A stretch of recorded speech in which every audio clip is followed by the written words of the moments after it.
not invest in real estate, if you're gonna fall into any of these 5 traps, like seriously, it won't even be worth the heartache. There's a lot of success to be had in real estate, but there's also a lot to lose as well. And while millionaires are made every year by investing in real estate, I'm pretty sure that just as many, if not more people, lose more money than they put in, walk away disappointed, and with their wallets a lot lighter. What's up, guys, and welcome back. If you're new here, my name is Lily, and this channel documents my real estate investing journey, as well as goes deep on certain concepts that are just crucial to us achieving more financial freedom in our lives. Today, we're gonna dive deep into 5 big mistakes that could make you a complete real estate failure. I know, that's not a really happy topic to talk about, but it is important because, like I said, people lose money every single year trying to invest in real estate, and I don't want that to happen to myself, and I don't want that to happen to you. So, if you appreciate the honesty, please turn the like button blue, subscribe and join the party if you haven't already, and let's get started.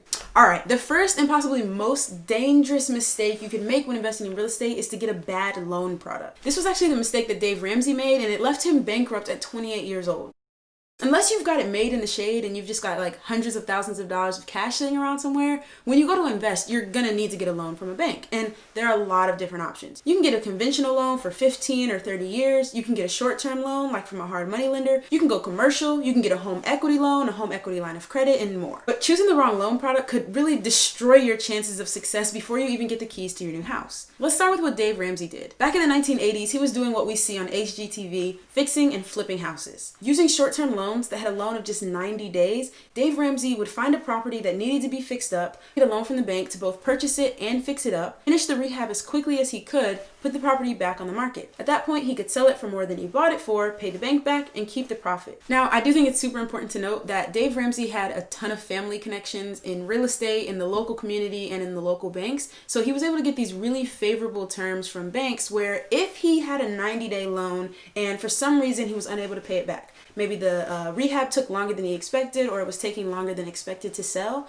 oftentimes they were just extending his loans by 90-day periods and he would just continue to pay interest on the money that he borrowed. But around this time, real estate laws started to change and it had a real effect on the market. So many of the tax benefits that real estate investors were getting started to be taken away. They got to keep less of the profits from their flips and instead had to pay more taxes on them. These new laws, which combined with interest rates that at the time were like 18%, whereas today we have like 3 to 5% interest rates, so 18% is just mind-blowing. But those things combined to cause a housing market crash in the 1980s. It was after the first big drop that Dave Ramsey started flipping houses. And as you can see, like the market was going crazy. It was appreciating so fast that it was really easy for him to buy a property for a small amount, fix it up, and by the time he went to sell it, it had appreciated because the market was growing and it appreciated because he fixed it up, and he was doing this over and over again with multiple flips going at a time. But then this second drop in the market happened, and the small bank where he had this kind of like family-like relationship was actually sold to a larger bank, and they started to take a closer look at his loans. They realized how risky these 90-day loans were and the fact that he had so many of them going at once,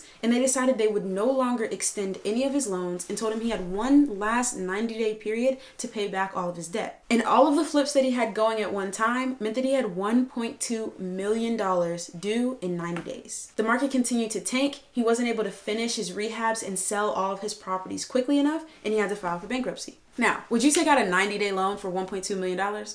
Probably not. But investors still do use these types of short-term loans to fund things like fix and flips or burn investing, which are 2 strategies that I talk about in this video. And while there's definitely money to be made and you can do these types of deals correctly, it is still risky because after a short amount of time, you're going to have to pay back an entire amount that you borrowed, whether it be 90 days, hopefully not, or something like 12 to 18 months. And there are other risky loan products too, like commercial loans that have balloon payments. So if you're looking to buy a 1 to 4 unit property, whether you're just going to live there yourself, use it as a rental, or you're going to do a combination strategy like house hacking, which I'm doing with a duplex, and many other investors get started with this method, 1 to 4 units means you can use a conventional loan. These are things like FHA or VA loans, which have really favorable terms, like a low down payment, locked in interest rates, which means that the amount that you borrow will be paid back over the life of the loan in even monthly payments. But when you start investing in buildings with 5 units or more, you now can't use a conventional loan, you have to use a commercial loan.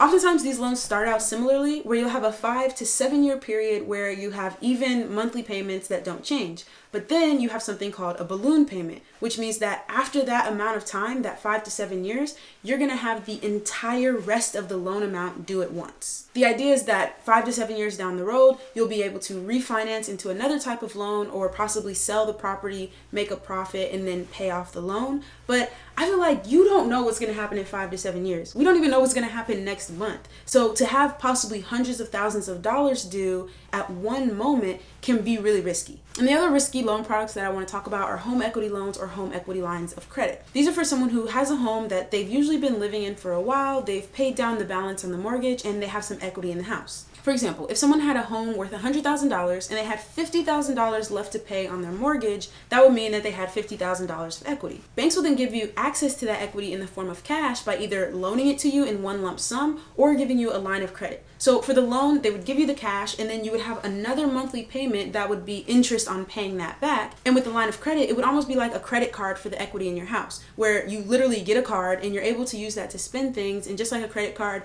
whatever you spend plus the interest will be your monthly payment. While it's not quite as risky as the other two options we talked about, it is risky because these types of loans use your home as collateral. So when you have an unsecured loan and you don't pay it back, they can't actually come take anything that you own. They can't take your paycheck, they can't take your house, they can't take your car. I mean, they could damage your credit score, but that's about it. But with a secured loan like the home equity loan or the HELOC, if you're not able to pay that back, then they can actually foreclose and take your home. So if you want to play it as safe as possible, get a 30-year fixed rate mortgage. You can do something like a VA loan and put down 0% if you're a veteran, or if you plan to live in the property, you can use an FHA loan and put down 3.5%.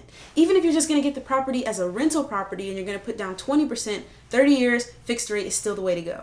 When your interest rate is fixed, that means that your monthly payment is fixed and it won't change for the next 30 years. And these loans also have the benefit that the bank is not ever going to call them due. So if something happens like it did with Dave Ramsey, where the market just starts to crash, the bank cannot come to you and say, hey, I need you to pay back the entire loan amount now. No, you're locked into that 30 years at the set payment that you agreed upon. If interest rates drop, you're always able to refinance, but the bank can't force you to pay more than you agree upon today. The second trap that you could fall into is shiny object syndrome. This is basically when you start learning about all of the different ways that real estate can make you money and you just get obsessed and bounce between them rather than picking one. So one week you're obsessed with becoming a wholesaler, the next week you want to fix and flip, and then the week after that you want to build a portfolio of rentals. And the thing is, there are so many different ways to make money in real estate, but so many people get shiny object syndrome that they never actually pick one and just make it happen. Or you can spread yourself so thin learning so many different strategies that you actually don't know enough about the one you move forward on, and you open yourself up to making a mistake and losing money. So you got to decide two things: what your investing goals are and what your strengths are. For your goals, are you looking for monthly cash flow? Well, then you might want to look into rentals. Or are you looking to make a big profit at once? You might want to try fix and flipping. And also think about what your strengths are. Like maybe you don't have a ton of money, but you've got hustle and you've got time.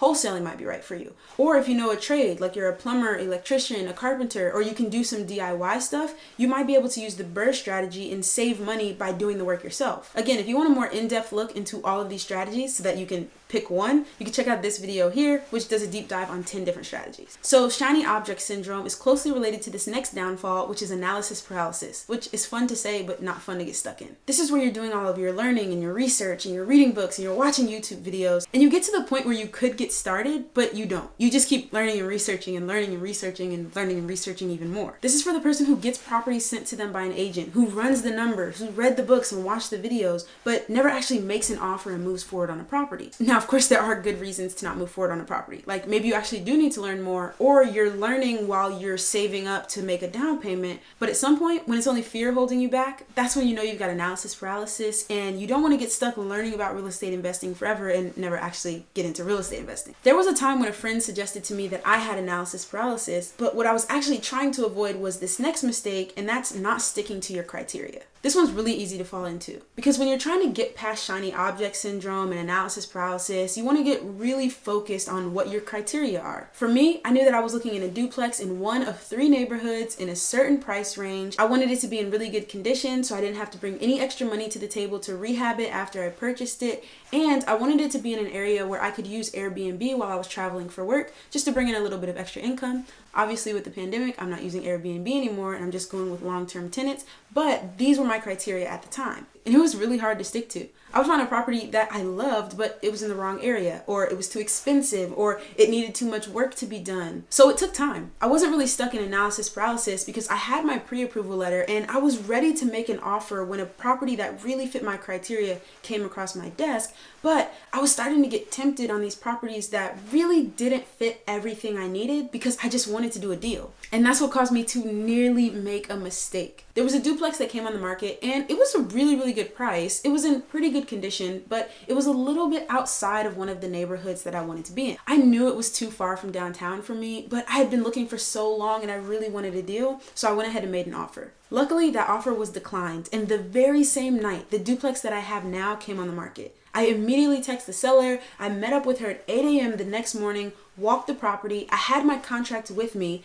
made her an offer right then and there. She accepted on the spot, and it was mine less than 12 hours after it came on the market. That second duplex met all of my criteria perfectly. And if that first offer had got accepted, I would have never even seen it, and I would have been really unhappy with that deal. So to avoid this pitfall, I say be patient, but also be prepared. Like, I had my pre-approval letter ready, so I knew exactly how much I could offer on a house. I knew exactly what I was looking for, and that allowed me to walk into that deal, see the house, and make an offer right then and there. Now, I still had my 15-day due diligence contingency where if we found termites or the roof had a leak or anything, I would have been able to back out. But I locked the deal up really quickly because I knew my criteria and I was really prepared to just make an offer. Something you can do in addition to getting your pre-approval letter is really watch the market. So even though I hadn't purchased anything, I had been constantly looking at houses that were coming on the market in this area. And so I knew what a good price would be. And so when I made the seller the offer, I did negotiate a little bit below listing price, but because I knew the area so well and could talk intelligently about what recent homes had sold for, she knew I was giving her a fair offer and she accepted right there. So this leads me into the fifth mistake, which is not running your numbers correctly. I've done a few videos like this one where I go in depth to show you not only how to find properties, but when you find one you're interested in, how to run the numbers to see if it'll actually be a good deal for you.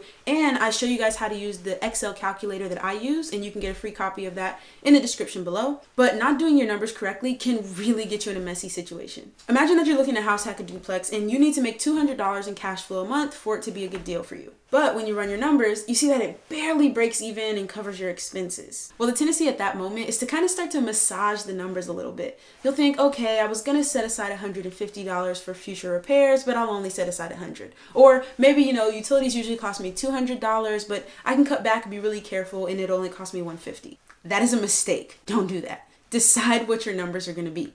How much money are you going to set aside per unit for repairs? How much for when you're vacant between tenants? How much are you going to pay each month for lawn care? Choose all of these numbers when you're doing your market research and have a clear head. That way you're not looking at an individual property and getting emotionally invested in it because you think it has character and that causes you to make a bad deal. The last thing you want to do is buy a property and actually be cash flowing negative when you thought you were going to be cash flowing positive. Once you decide on your numbers, stick to them, don't adjust them in the hopes that it'll make a property work. Comment below and let me know which of these 5 pitfalls you're going to work really hard to avoid, and I would love to hear just more about your investing journey, where you're at, and what your goals are. You can connect with me on Instagram at Lily_invest, or you can check out some of these videos right here. I post videos most Tuesdays, Fridays, and Sundays, and until next time, thanks for watching.